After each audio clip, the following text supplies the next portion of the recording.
Good evening. We're in 1 Samuel chapter 22 tonight, and we'll be looking at 22 and 23, and if we have time, we'll be looking at Psalm 53. Kind of leading in to tonight's class, David, he's went to the Philistine territory, and that's kind of where we'll pick up is after he leaves the Philistines there, but kind of a little bit of recap.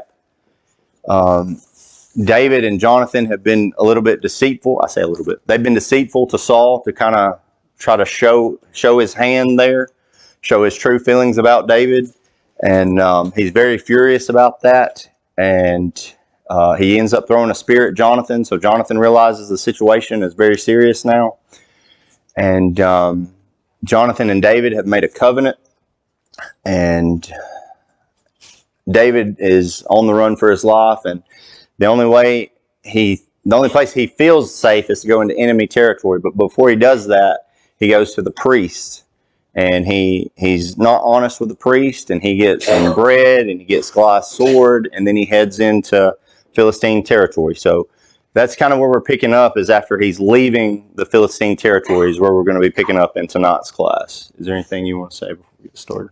Maybe the only other thing I'd mention is that it did mention in chapter 21, there was someone who saw David interact with Ahimelech, and that was Doeg. And he's going to come up again tonight. So just want to mention that. All right, so we'll pick up in chapter 22, and we'll just look at the first couple of verses here. And it says, David therefore departed from there and escaped to the cave of Adullam. So when his brothers and his father's house heard it, they went down to him.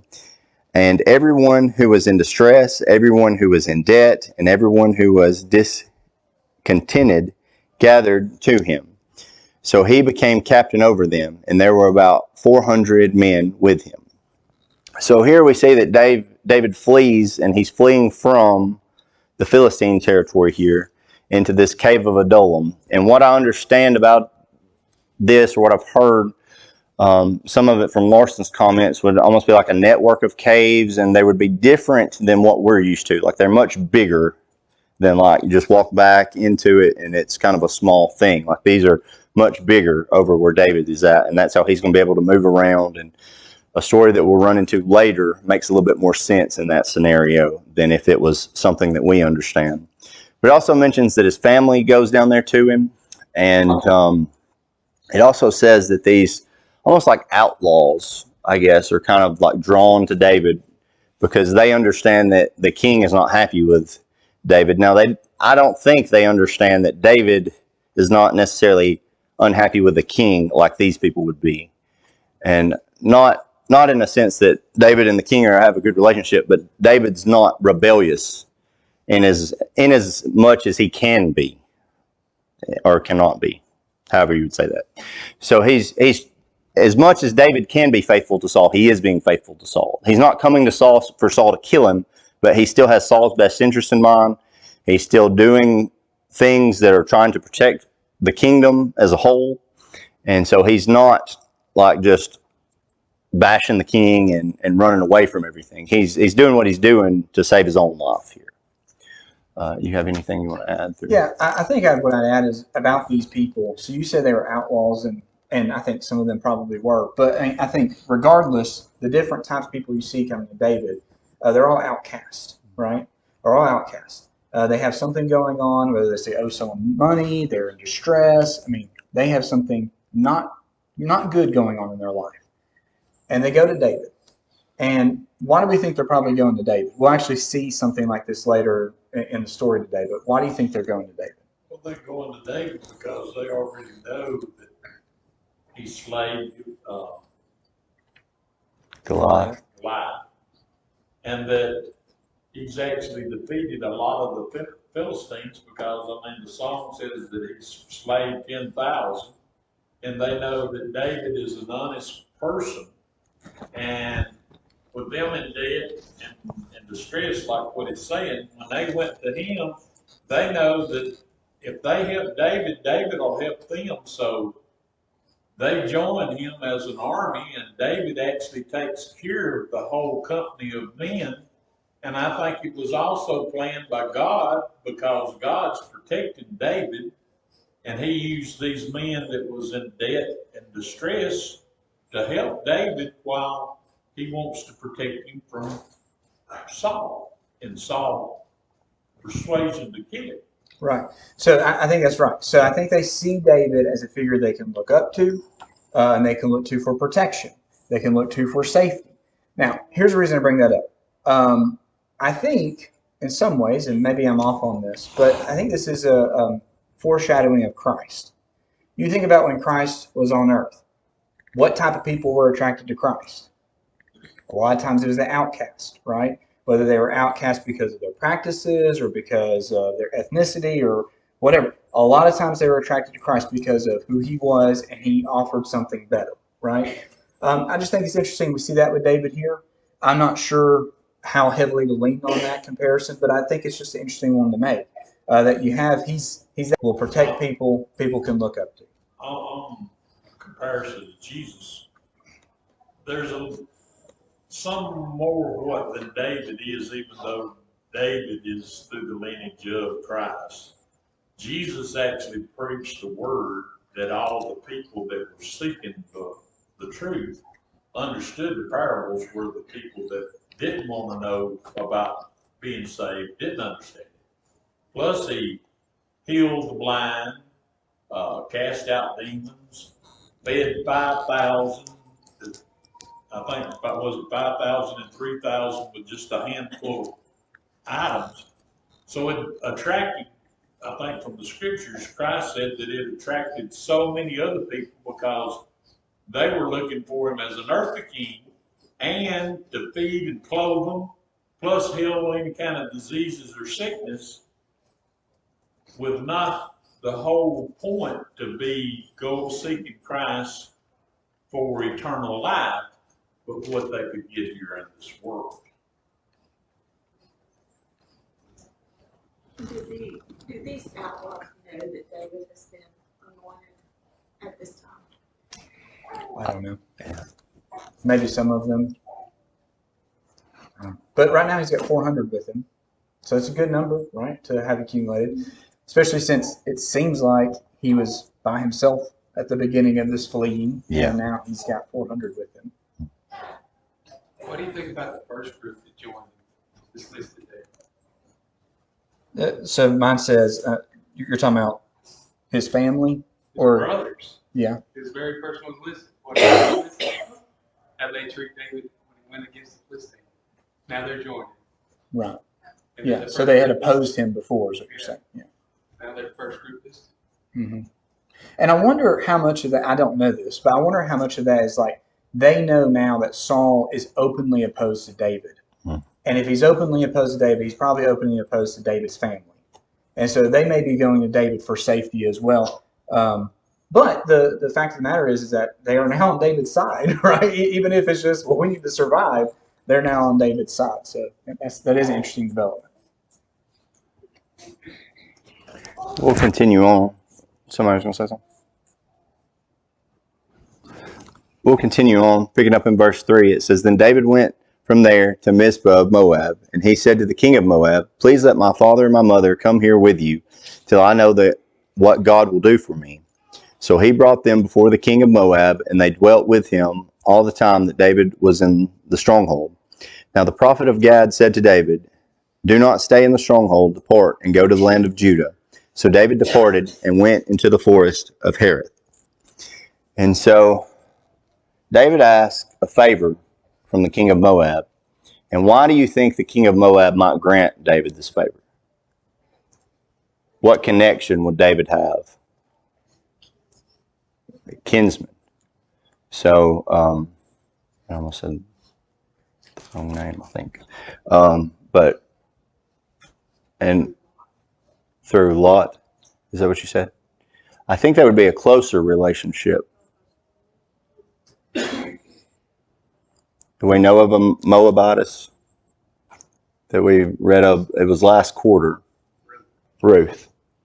And so Ruth would be like his great or great, somewhere in there. So pretty close. So because of that relationship, I think, is why he can come to the king of Moab this way, is that they're, and maybe not directly related to them, but he has Moabite ancestors. And so I think that's why he's able to ask this of the king.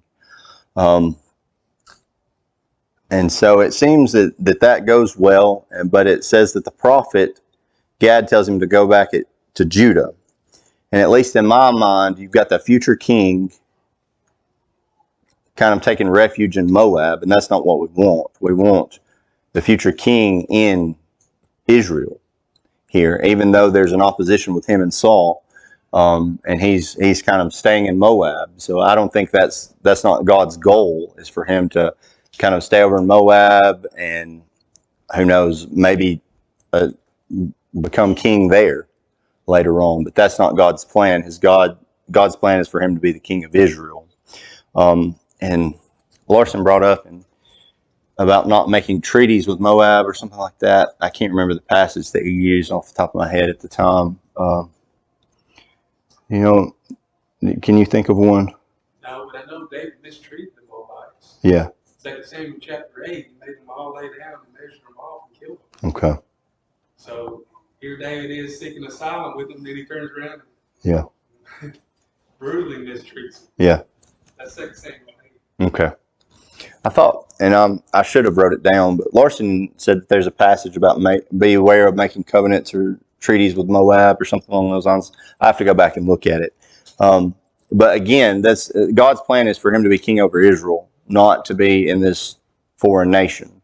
And so that's why one of the reasons that he needs to be back in the land of Israel. You have anything through 5? Well, the only thing I would say is that, and this has probably been pointed out before, it is interesting. It says go into the land of Judah instead of just saying Israel, right? So you kind of already see those divisions there being made between Judah and Israel, even before we would say we get to the period of the divided kingdom, right? So you kind of have this division, at least in the mind of people talking about the land. So that's all I'd say about that. Yeah. Because he is going to be king over all of Israel. Right. But he's going back to Judah. Do you want to pick up in 6? Sure. All right. So let's start in verse 6. It says, Now Saul heard that David was discovered, and the men who were with him. Saul was sitting at Gibeah under the tamarisk tree on the height with a spear in his hand, and all his servants were standing about him. And Saul said to his servants who stood about him, Hear now, people of Benjamin, will the son of Jesse give every one of you fields and vineyards? Will he make you commanders of thousands and commanders of hundreds, that all of you have conspired against me? No one discloses to me when my son makes a covenant with the son of Jesse. None of you is sorry for me or discloses to me that my son has stirred up my servant against me to lie in wait as it is this day. Then answered Doeg the Edomite, who stood by the servants of Saul.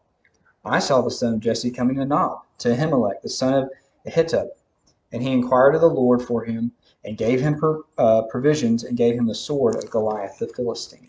All right, I'm going to pause there for a second. So, here we have Saul, and what is Saul doing, basically?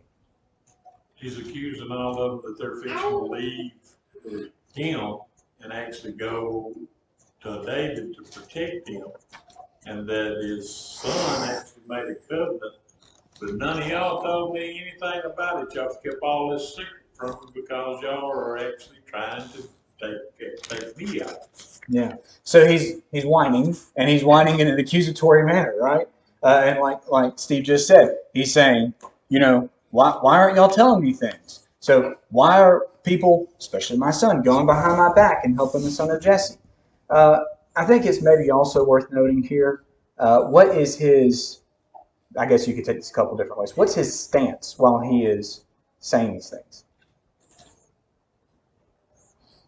He's trying to put enough fear in the people that he's talking to that if they do have secrets, that they'll spit them out to where he'll gain extra knowledge, but also put the fear into them. If they go against him, he'll kill them too.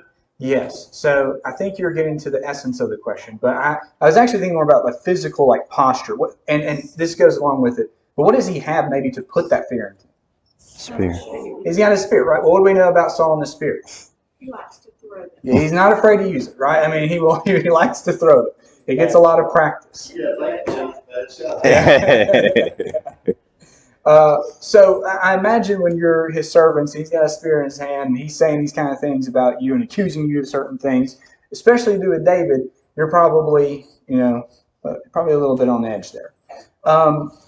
Also, again, I don't know how much to make of some of this, but whenever he says, "No one has disclosed to me the fact that Jonathan has made a covenant with my son David," it's like, well, then how does he know, right? I mean, someone has told him, but I don't think right now Saul's thinking clearly, right? Saul's feeling sorry for Saul, and Saul is just looking to attack anybody who's going to keep him from getting to David, or not even necessarily they're trying to keep him from David, but anybody who's not helping him get David.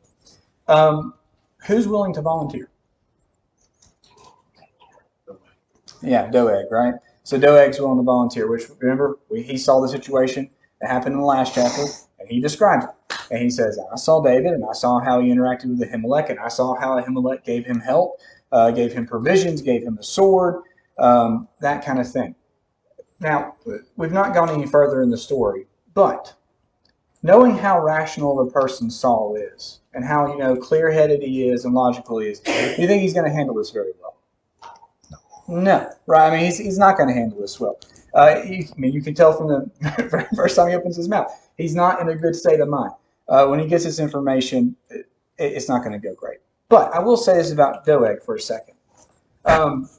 If we were to stop here with Doeg, we may look at this and we may say, well, look, I mean, I don't even know if Doeg's doing anything wrong necessarily. Maybe Doeg doesn't know that David's supposed to be the next king, and he's saying, look, the king is standing before me right now, and I need to be obedient to the king. If I know information, I'm going to give him some information, right? So maybe we could make a case right now where it's like Doeg's just kind of being ignorantly, blissfully helpful to the king. Now, it's not going to end up great, right? Like as far as there are going to be bad things that come from this. But maybe Doeg doesn't know that. Doeg doesn't have any ill intentions here. We'll see as we go on in the story. But right here, maybe we can see, well, maybe Doeg's just, kind of making an accidental mistake. But like I said, we'll pick up on that a little bit.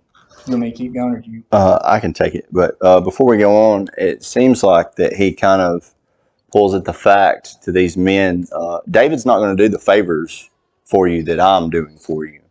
And he's not going to treat you the same, so don't back him.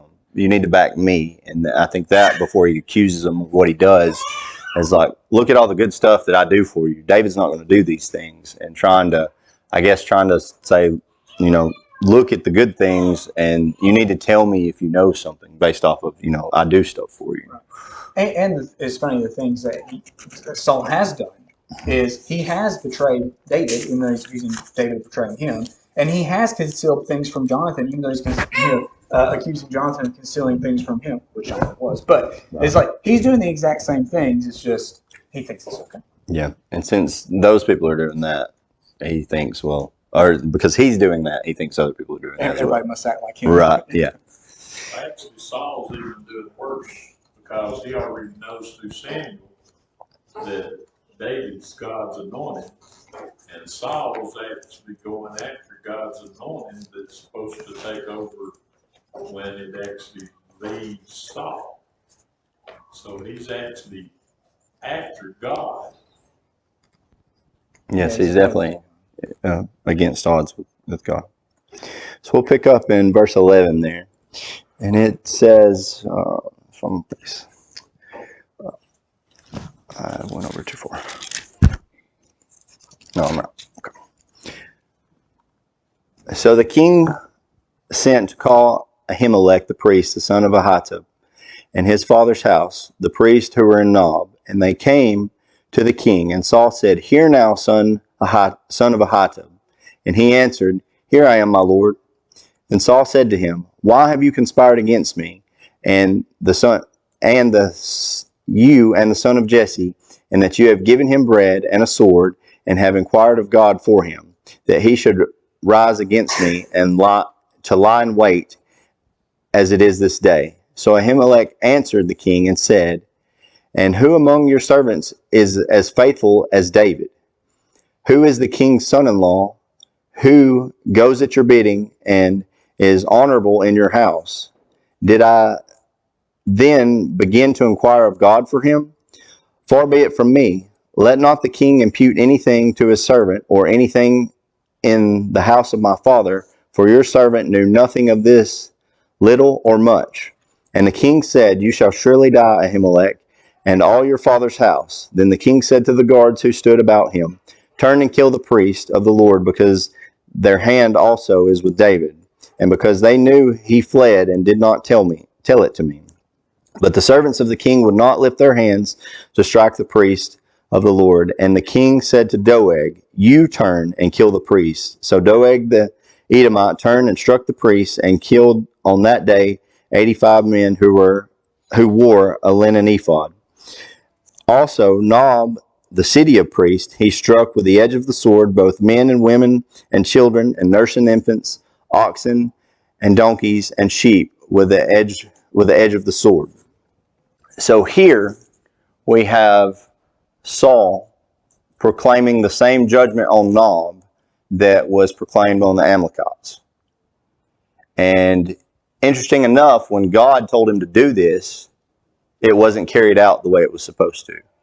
But here, Saul commands, and I don't know, is your understanding that Doeg is the only one carrying this out? Yeah, either Doeg's the only one carrying this out, he's just very good, or maybe it's like Doeg and he has a group More with him. He's just spearheading the group. I don't know. Yeah. And so it's just, it looks terrible. The only person that is carrying out his will, or it seems to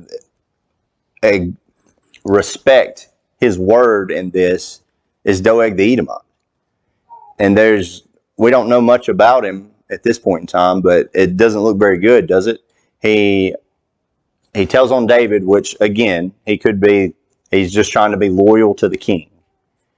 But then when the king says kill the priests, that kind of shows his character there. The other men at least say, no, we're not going to do that. We're not going to kill the priest. But Doeg has no problem. He turns and does it. He sees an opportunity to gain advancement in Saul's sight, and he's already the leader over his herds or herdsmen. So is that the way it's worded?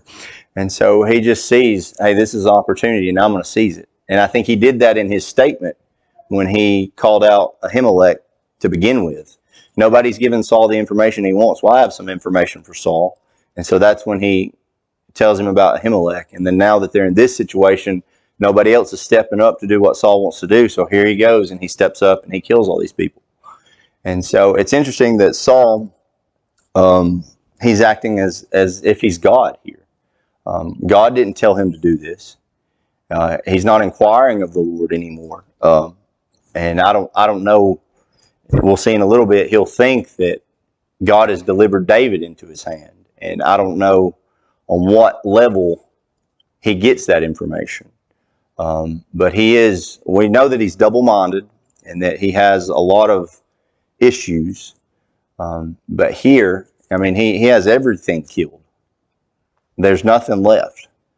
And it only mentions oxen and donkey and sheep with the edge of the sword. But it was a priestly town.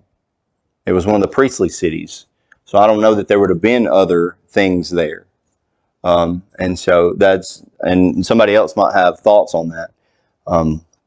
But, another thing to point out is Ahimelech, his kind of rebuttal to this. Like, why would I not help David? He's your son-in-law. He's over your affairs. Anything important, David does. And it's not the first time that he's inquired of God for David. And so why would this be any different? And he doesn't say it here, but David said he was there on behalf of the king. And so Ahimelech had no other reason to believe that was different. But I wonder if David would have told him the truth, if Ahimelech would have helped him. And it seems in his response, I don't know that he would have, just because he didn't know anything about the feud between Saul and David. He said, I don't know of this thing, little or much. I didn't know there was any problem, whether a small thing where y'all were just having a dispute or this huge thing where you want to kill him. I didn't know nothing about that. So why would I not help him? You believe that? I don't know. You remember when he greeted David, he was troubled. It's true. I don't know. But it also says that David was alone. And when you're a captain of an army and you come personally, at least in my mind, that raises questions. And maybe you're right. Maybe he did know something. But it seems if he knew Saul a little better, it seems that he would have not helped if that was the case. But I mean, he had a great defense, Right. and yet it doesn't mean anything. Yeah. That's all. Yeah. A great defense to a reasonable man. True. But a madman, it doesn't matter what you say to them. They're going to do what they want to do. And also too, the reason that the priest probably was scared when David came along, when he usually comes with companies of men.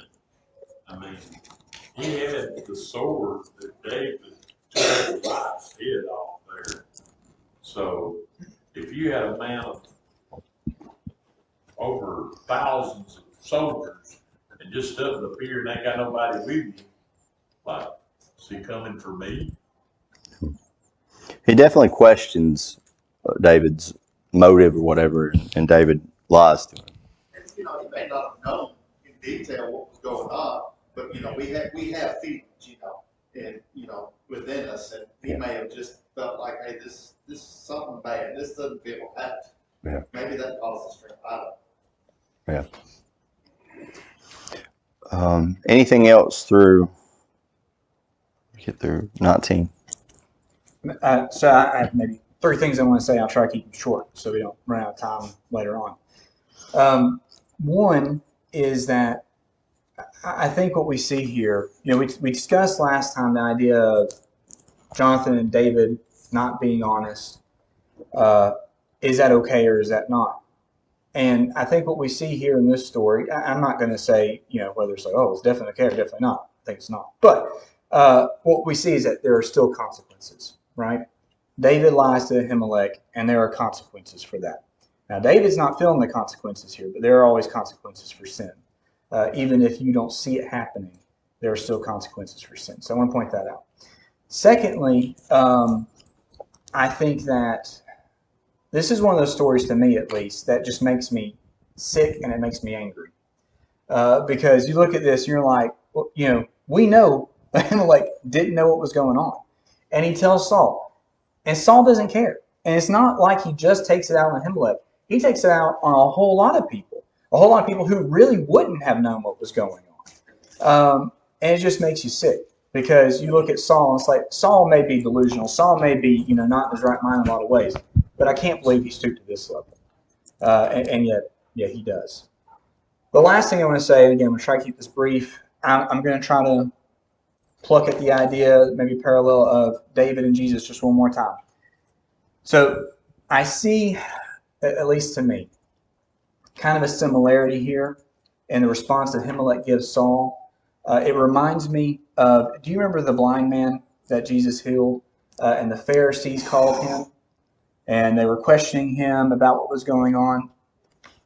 I see similarity in their responses, because in both those responses you have Saul or the Pharisees, and they're accusing and they're accusing and they're accusing. Are they accusing, like what we say, in good faith? They're not accusing in good faith, right? They have no intention of really listening and saying, oh, we're just trying to figure out what's going on here. Like, they already know what they want the end to be, right? And they just maybe want someone to confirm that. So you have people who are blinded by hatred. And yet you have the blind man, or you have Ahimelech here speaking truth about the person accused, who's not there, by the way. Ahimelech saying, well, look, are there any other servants you have like David? Are there any other ones that are faithful and true? No. And then you have the blind man talking about Jesus, like, well, who else could do this kind of thing? In both cases, neither one of those responses are accepted, right? And again, because of blind hatred. And so I just think that's, again, another interesting thing, that you have a similarity there. And when people are blinded by hatred, blinded by their emotions, it doesn't really matter what the truth is. It doesn't really matter what they hear, the explanations they're given. They're driven by their hatred and their emotions. And it's a recipe for disaster. You think Abimelech's death is a fulfill God's prophecy to Eli back in chapter 2. Can you It said remind me? Your descendants will die violently, and your livelihood of your descendants will not last. Because Abathar is the son of Abimelech. Right. We see that Solomon in chapter 1 Kings chapter 2 does away with Abathar priestly in order to fulfill the promise of God to Eli. So we see this violent death predicted by God on Eli's family toward Abimelech. Yeah, I think it makes sense. I'd have to look at it again, but what you said sounds good, so I'm going Well, with it. you can look at it. Second Kings chapter 2, verse 27. So can you say it again? 2 Kings chapter 2, verse 27. So Solomon banished Abathar from bringing the Lord's priest, and it fulfilled the Lord's prophecy that he spoken at Shiloh against Eli's family. Is it 2 Kings? Second King. Oh, 1 Kings chapter 2. Oh. Yeah, verse 27.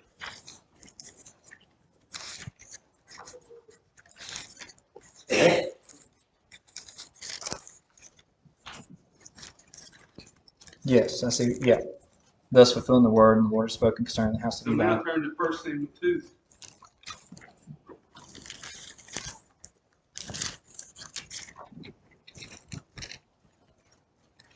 Verse 31 through 33. Look, the days are coming when I will cut off the strength of your forefathers' house, so that none in your family will reach old age.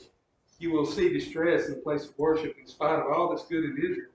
And no one in your family will ever reach again old age. Any man from your family I do not cut off from my altar will bring grief and sadness to you.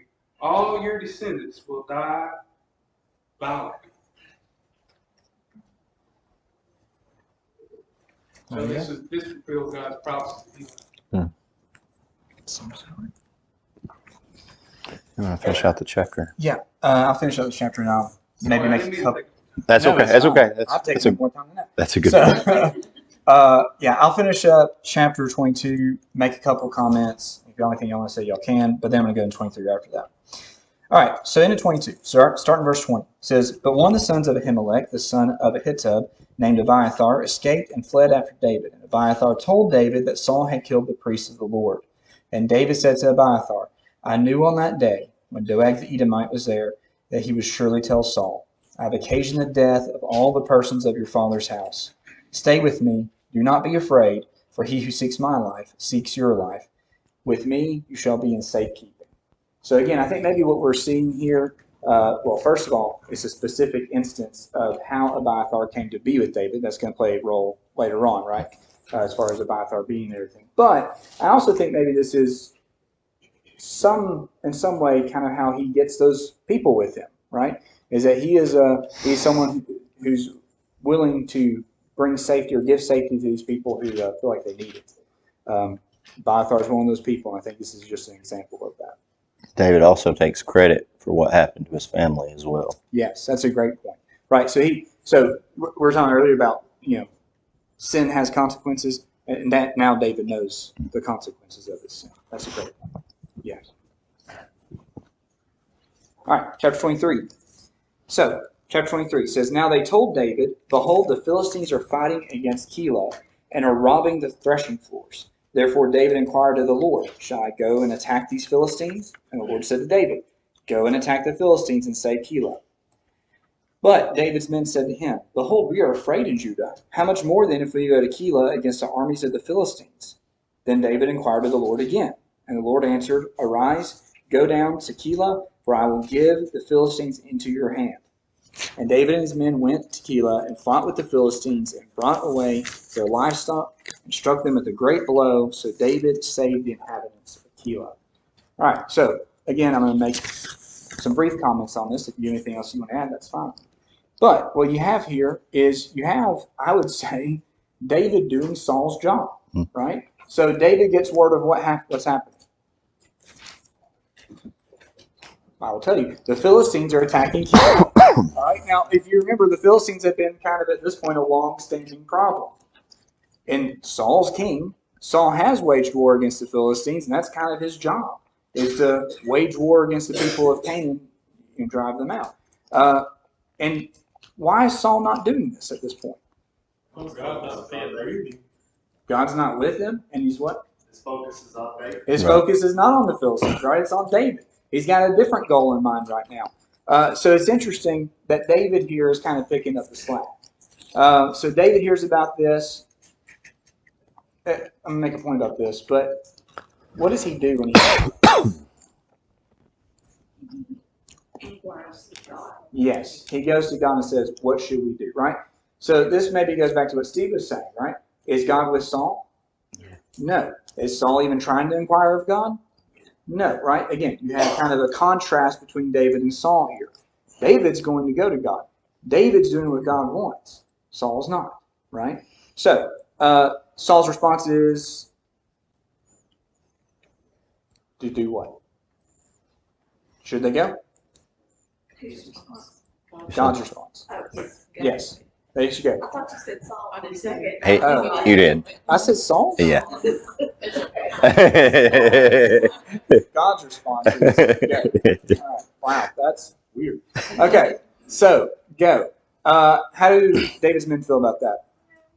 Scared. Yeah, we don't know about this. So David goes back to God a second time. Should we go? God says yes. Yes, go. What do? They go. They go, right? And do they find success? Yes. They absolutely do, right? They save the people of Keilah. I want you to remember this. They have, David and his men have protected the people of Keilah from the Philistines. Do you want to keep going or you want to? I can probably sum up the next section. So Saul hears that David has gone to Keilah, and he thinks that God has delivered him into his hands. Now Saul knows that the Lord is with David at the very least. Maybe he don't know that he's the Lord's anointed, but he does know that the Lord is with him. And because it's what Saul wants and needs to do, or what he thinks he needs to do, he's all for that being the will of God. And we need to be careful in our lives. And I know you hear stories of people that, oh, well, God sent me this person or whatever, and they have no right to marry them. And it's like, well, the Lord didn't send that person to you, and he wouldn't have, because you have no right to be married to them. Or maybe somebody says that the Lord sent them a job, or the list is very long. But if it's not helping you be a better Christian and it's not helping you serve the Lord better, he didn't send it. And so we need to make sure that we're careful in that. And Saul here thinks, this is what I want. The Lord has delivered him into my hand. So he goes down to get him here. So David has Abiathar bring the ephod and ask if Saul will come, because he hears about Saul coming. He said, is Saul going to come? And then he asks if the men of Keilah will deliver him to Saul. And on both accounts, the answer is yes. Saul is coming, and the men will deliver David to Saul. And so David flees Keilah, saving Keilah for the second time. First time he delivered them from the Philistines. Second time he flees, saving them from Saul. Because who knows, even if they turned him over, well, how long have you had him here? And he's liable to kill all of them too. And I don't know how much they know about him killing the priest, but that's if word spreads like it does nowadays, anything like that is going to spread faster than good news. And so people are probably aware of Saul's disposition, and that's probably one of the reasons they were going to turn him over in the first place. But so he leaves, and he does that for his sake, and he does it for the people's sake. So he even though he's not king, he's doing the best interest of the people here. So that should get us to 14. It's growing at this time. Yes. 600. Yeah. And I just want to point out again, they reward his protection with not protecting him, right? And so when you read a lot of the Psalms, one thing you're going to see, we probably won't have time to get to the Psalm tonight, but one thing you see even in this Psalm is that David talks a lot about how people are turning on him, how people are attacking him. He can't trust people, but he can trust in God. A situation like this is why you can understand David's kind of in that mindset, right? He's like, look, I've helped these people, and they're going to turn right around on me and give me up. So you can kind of see where that's coming from. Let me try to sum up the last part. You can. I will try. All right. So we got to 15, right? Mhm. Okay. So basically, what happens in 15 through 18 is Jonathan comes to David. So Jonathan comes and finds David. He strengthens him. He encourages him. And here it says they make a covenant. I don't know if they're just renewing the covenant they had already made, or this is something different. I get the feeling it's probably renewing the covenant, but Yeah. just strengthening the covenant as well. But that's basically what happens there. So again, we see it maybe an insight into the relationship that David and Jonathan have. I actually did almost just say David and Saul. I really did. But David and Jonathan have. We kind of get an idea of what they were like. And the text says that Jonathan came to strengthen David's hand in the Lord or in God. And so I think he's just, probably, I need to talk faster. He's reassuring him God's promises. He said you will be king, and you will be king. And Jonathan's hoping to be there with David, even though this is the last time, I believe, that they're going to see each other. And so that's kind of a sad note, but it's happy, though, that Jonathan went and strengthened him. And David needs that at this time. It'd be easy for Jonathan not to want to fool with that, right? Right. But he does. So after this, what you have is David spends some time on the run. He's in the land of Ziph. The Ziphites, I don't know if I'm saying this right, but we're going to act like I am. The Ziphites come to Saul, and they tell Saul, we've got David in our land. Saul's like, well, go check and make sure. They do. But what do you think Saul's going to do in response to this information? Come get him. He's going to go try to get David, of course, because that's what he's focused on, right? Trying to get David. Never mind the fact that David's doing his job, and right after David did his job, he's like, let me go get David again. Not, oh, David just did something I was supposed to do. He's so focused on getting David. What I love here, and I'm going to take just a moment to read this. So look at verse 25. So it says, Saul and his men went to seek him, and David was told, and he went down to the rock and lived in the wilderness of Maon. And when Saul heard that, he pursued after David in the wilderness of Maon. Saul went on one side of the mountain, and David and his men on the other side of the mountain. And David was hurrying to get away from Saul. And as Saul and his men were closing in on David and his men to capture him, a messenger came to Saul saying, hurry and come, for the Philistines have made a raid against the land. So Saul returned from pursuing after David and went against the Philistines. So that therefore that place is called the Rock of Escape. All right. So this is one of those occasions where it's like, you can imagine this in the movie, and it's like, I was going to say a high-speed chase, but maybe not that. But it's a chase, and it's like, oh, is he going to get him? Is he going to get him? Is he going to get him? And then, right in the nick of time, someone comes up and says, the Philistines are attacking land. So Saul turns and goes the other way. Does it mention God did this here? No, right? This is just what happened. Does it seem like this may be something God had a hand in? Providence. It seems like providence, right? Even though it doesn't say it, it's one of those cases where you can see, again, somehow like you get the motivation from some of David's Psalms. When he says, you've delivered me, I can put my trust in you, and you will deliver me out of the grasp of my enemies.